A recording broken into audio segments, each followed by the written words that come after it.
எல்லாருக்கும் வணக்கம். நான் அர்ச்சனா தாமரைக்கனி. இன்று கதை சொல்ல போறேன் தொகுப்பின் 14வது கதையை உங்களுடன் பகிர்ந்து கொள்ளப் போகிறேன். இது பிரபல எழுத்தாளர் அம்பை அவர்கள் எழுதிய காட்டில் ஒரு மான்.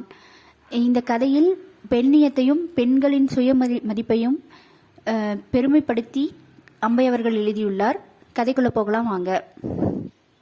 ஒரு அழகான கிராமம். அந்த கிராமத்தில் தங்கம் ஏகாம்பரம்னு ஒரு தம்பதிகள் இருக்காங்க. அவங்கள சுற்றி நிறைய குழந்தைகள் கூட்டமும் இருக்குது. அவங்கள சுற்றி ஒரு உறவினர்கள் கூட்டமும் இருக்குது.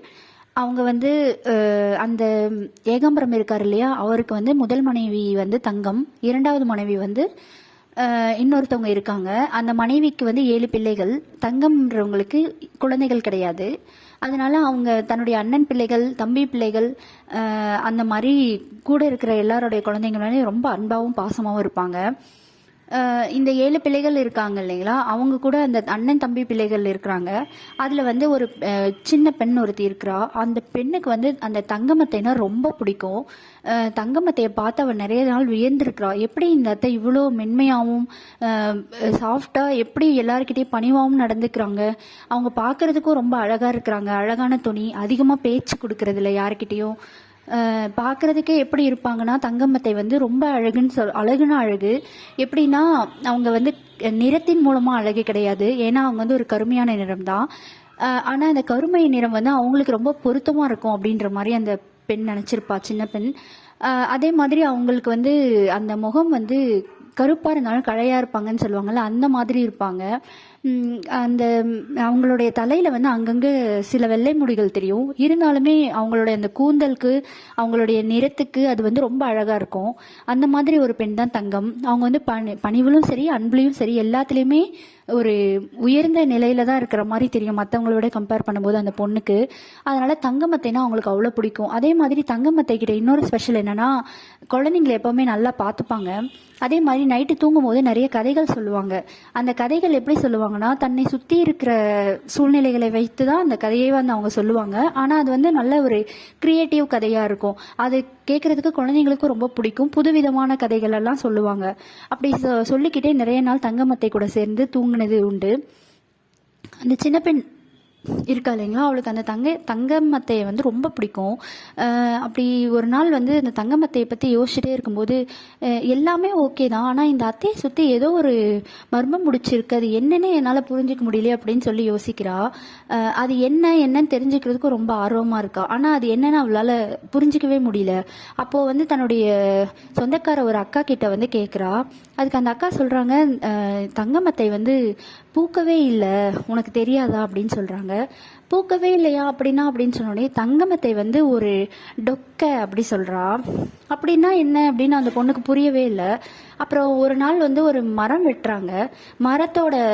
மரம் வெட்டினோடனே அதோடைய அந்த பகுதி இருக்குள்ள, வேர் பகுதி, அது எப்படி இருக்குன்னா, நடுவில் எல்லாமே எதுவுமே இல்லாமல் அவுட்டர் பார்ட் மட்டும் இருக்கும். அதை பார்த்து தான் அந்த பொண்ணு சொல்லுவா, இதுதான் டொக்க, அதே மாதிரி தான் இந்த அத்தையும் அப்படின்னு சொல்லும்போது அவளால் அந்த சின்ன பொண்ணால் அதை ஏற்றுக்கவே முடியாது. தங்கமத்தை போய் எப்படி இப்படி சொல்கிறாங்க, தங்கமத்தை எவ்வளோ நல்லவங்க, எவ்வளோ அழகானவங்க, அவங்க அன்பையும் சரி பணிவும் சரி அவங்க எல்லாரும் மாதிரி தானே இருக்காங்க, அவங்களையே இப்படி சொல்கிறாங்க அப்படின்னு யோசிப்பா. ஏன்னா அந்த வயசில் அவளுக்கு அது புரியாது. அதே மாதிரி தங்கமத்தை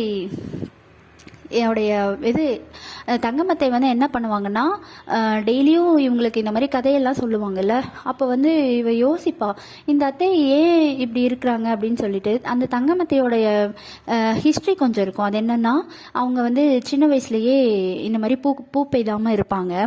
அவங்கள எப்படியாவது பூ பெய்த வைக்கணும்னு சொல்லிட்டு அவங்களுக்கு ரொம்ப டார்ச்சர் பண்ணியிருப்பாங்க.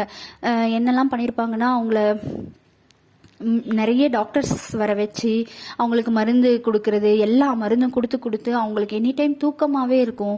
அந்த தூக்கத்திலிருந்து அவங்க விடுபட முடியாமல் ரொம்ப கஷ்டப்பட்டிருப்பாங்க. அதுக்கப்புறம் சரி ஒரு மாமன் மகனையே திருமணம் பண்ணி வைப்பாங்க. அப்படி திருமணம் பண்ணி வச்சா சரியாயிடும், அவங்க பூ பெய்திடுவாங்க அப்படின்னு நினைப்பாங்க. அதுவும் நடந்திருக்காது. அதே மாதிரி அவங்க மாமன் மகனுக்கு பூ பெய்தாமல் இவங்களை கல்யாணம் பண்ணி வச்சுட்டாங்கன்ட்டு அவங்க வீட்டில் பிரச்சனையாகி அவருக்கு இன்னொரு 2வது திருமணம் பண்ணுறதுக்காக முடிவு எடுப்பாங்க. அது தெரிஞ்சு நம்மளுடைய வாழ்க்கை இப்படி ஆயிடுச்சுன்னு சொல்லி அவங்க அரளி இதை சாப்பிட தற்கொலைக்கு முயற்சி பண்ணியிருப்பாங்க. அப்புறம் சரி இவங்களை பயமுறுத்தினா இவங்களுக்கு வந்து பூ பெய்திருவாங்கன்னு சொல்லிட்டு ஒரு இரவில் இவங்களை மட்டும் தனியாக விட்டுட்டு அந்த ஒரு கருப்பான ஒரு போர்வையை போர்த்தி ஒரு உருவம் நடந்து போகிற மாதிரி பயமுறுத்தி அதை பார்த்து இவங்க மயங்கி விழுந்து அப்புறம் ஹாஸ்பிட்டல் அட்மிட் பண்ணி அந்த மாதிரிலாம் நிறைய இவங்க சின்ன வயசுலேருந்து நிறைய பேரோட சஜஷன்ஸ் கேட்டு கேட்டு இப்படி பண்ணால் சரியாயிடும் அப்படி பண்ணால் சரியாயிடும்னு சொல்லிட்டு நிறைய சஜஷன்ஸ் கேட்டு அது மூலமாக அவங்க ரொம்ப சஃபர் ஆயிருப்பாங்க.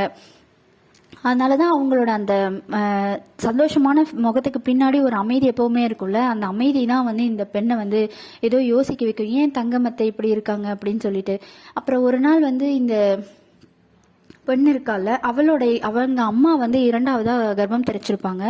அந்த கர்ப்பம் தரிச்ச அம்மா வந்து அந்த அக்காவை பார்த்து தங்கம்மா அத்தையை பார்த்து சொல்லுவாங்க, நீங்கள் வந்து உங்களுக்கும் இந்த மாதிரி ஒரு நல்லது நடந்திருக்கணும், அந்த கடவுள் உங்களுக்கு நல்லது பண்ணாமல் விட்டுட்டாரு அப்படின்னு சொல்லும்போது அந்த கடவுள் எனக்கு என்ன நல்லது பண்ணலை, எனக்கு எல்லாமே தான் கொடுத்துருக்காரு, என்னை சுற்றி இவ்வளோ குழந்தைகள் கூட்டம் கொடுத்துருக்காங்க, நல்ல மனிதர்களை கொடுத்துருக்காங்க, நான் நல்லா இருக்கணும்னு நினைக்கிற மனிதர்கள் நிறைய இருக்காங்க, எல்லாரும் போல எனக்கும் கண்ணீர் வருது, எனக்கும் பசிக்குது, நானும் சாப்பிட்றேன், இப்படி எனக்கு எல்லாரும் போல நான் நல்லா தானே இருக்கேன் அப்படின்னு சொல்கிறாங்க.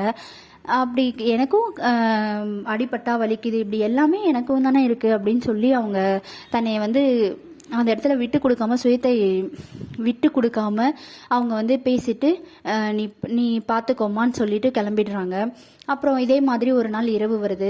அப்போது தங்கமத்தை கிட்டே எல்லாருமே குழந்தைகள் எல்லாம் படுத்துட்டு கதை கேட்குறாங்க. அப்போ அந்த பொண்ணு வந்து தங்கமத்தையோட பக்கத்தில் படுத்துக்கிட்டு அவங்களோட அரவணைப்புலையும் அன்பையிலையும் அந்த கை பிடிக்கு நடுவில் படுத்துக்கிட்டு அத்தை கதை சொல்லுங்க அப்படின்னு சொல்லும்போது அவங்க ஒரு கதை சொல்லுவாங்க. அது வந்து என்னென்னா, காட்டில் ஒரு மான் இருக்கும். அந்த மான் மட்டும்தான் அந்த காட்டில் இருக்கும். அந்த காடு வந்து ரொம்ப அடர்ந்த கருமை நிறத்தோடு இருக்கும். இரவில் அந்த மானுக்கு வந்து தனிமையில் இருக்கிறனால ஒரு பயம் இருக்கும். அங்கே ஓடுற அருவி இருக்கும் இல்லைங்களா, அதை பார்த்தோன்னே அதுக்கு அந்த அருவியோட சலசலப்பு அந்த மானை ரொம்ப அச்சுறுத்துற மாதிரி இருக்கும். அந்த மரங்களில் சில வேடன் அடித்து வச்ச அம்போட தடங்கள் இருக்கும், அதை பார்த்து பயம் வரும். இப்படி வந்து அந்த மான் வந்து ரொம்ப பயந்துக்கிட்டே இருக்குமா. ஒரு நாள் வந்து அந்த மான் ஒரு பௌர்ணமி நாளில் வந்து அந்த மான் வந்து அந்த இடத்த பார்க்கும்போது என்ன நினைக்குமா, இங்கே என்ன இல்லை, காடு வந்து அடர்ந்த நிறம் இதுவாக இருக்கிறனால இங்கே தேவையான பழங்கள் காய்கறிகள் எல்லாமே தான் கிடைக்கும், இங்கே அதே மாதிரி வந்து ஒரு அமைதி இருக்குது, அதே மாதிரி இந்த அருவி வந்து அந்த பௌர்ணமி வெளிச்சத்தில் பார்க்கும்போது ரொம்ப அழகாக இருக்குமா. அதை பார்க்கும்போது இது வந்து ரொம்ப அமைதியான நிறைவான ஒரு மனநிலைமை தானே கொடுக்குது, நம்ம ஏன் இதை பார்த்து பயந்தோம் அப்படின்னு சொல்லிட்டு அந்த மான் வந்து தன்னைத்தானே சமாதானப்படுத்திக்கிட்டு அந்த இடத்துல வாழ ஆசைப்பட்டு அங்கேயே வாழுமாமா. அந்த சூழ்நிலைக்கு ஏற்ற மாதிரி தன்னை நேர்த்திப்படுத்திக்கிட்டு வாழும் அப்படின்னு சொல்லி இந்த கதையை முடிப்பாங்க. எல்லா குழந்தைங்களும் தூங்கிடுவாங்க.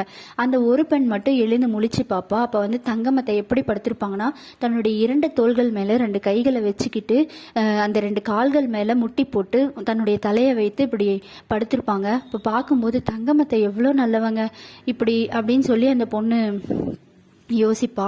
அதே மாதிரி இந்த கதையை எப்படி முடிச்சிருப்பாங்கன்னா, அந்த காட்டில் வாழ்கிற ஒரு மான் இருந்துச்சு இல்லைங்களா, அந்த மான் தான் தங்கமத்தை அவங்களுடைய சூழ்நிலைகளை சுற்றி இருக்கிற சூழ்நிலைகளை தான் அப்படி கதையாக சொல்லி விவரிச்சிருப்பாங்கன்னு சொல்லி முடிச்சிருப்பாங்க. இந்த கதை மூலமாக என்ன தெரியுதுன்னா, பெண்கள் வந்து எப்படி இருந்தாலும் பெண்கள் தான், அவங்களுக்கு எல்லாருக்குமே அந்த சுயமரியாதைன்னு ஒன்று இருக்கும், அதை வந்து எல்லாருமே கொடுக்கணும் தான் இந்த கதையில் அம்பை அவர்கள் சொல்லியிருப்பாங்க. நிறைய எழுத்தாளர்கள் சொல்லாத ஒரு விஷயம் என்னன்னா, பெண்ணுன்றவ பெண் தான். அவள் வந்து ஒரு குழந்தையா இருந்தாலும் சரி, ஒரு அம்மாவா இருந்தாலும் சரி, ஒரு வயதான பெண்மணியா இருந்தாலும் சரி, அவள் பூ பெய்தவனால இருந்தாலும் சரி, இல்லை மழடியா இருந்தாலும் விதவையா இருந்தாலும், எப்படி இருந்தாலும் பெண் என்பவள் பெண். அவளுக்கான உரிமையும் சுதந்திரத்தையும் அவளுக்கான சுயமரியாதையும் நம்ம எல்லாத்தையுமே அவளுக்காக கொடுக்கணும் அப்படின்றது தான் இந்த கதை மூலமா அம்பை அவர்கள் வலியுறுத்தியிருப்பாங்க.